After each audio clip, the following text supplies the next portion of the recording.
Okay, this story was written by Annabel, 13, from California. Tree.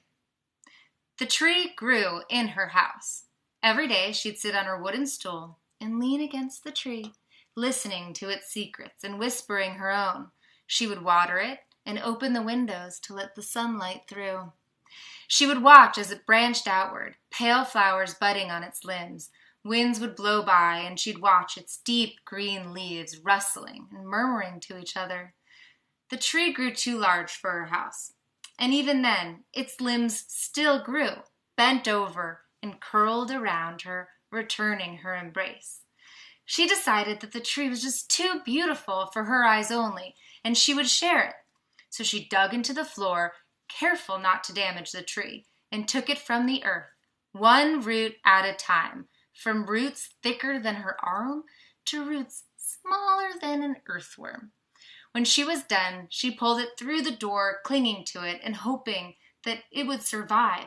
She dragged it through the deserts, snow, and wind so harsh that the leaves hurtled away. Still, she clung to it and gave it water and warmth. When she reached the town, the tree had bloomed brighter than ever, colors vibrant with the life she gave it. She waited and waited, but nobody saw her tree.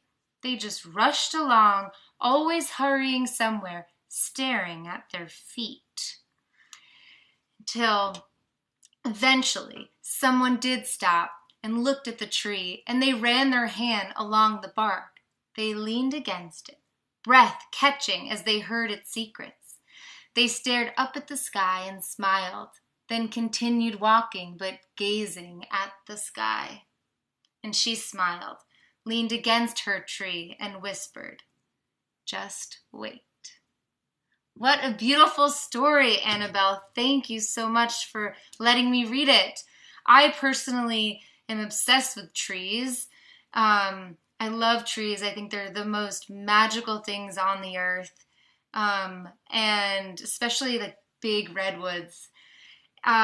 Anyways, thank you. And I'm going to nominate my friend, Brandon Cooks, who is a father-to-be and should get used to reading stories out loud. So thank you.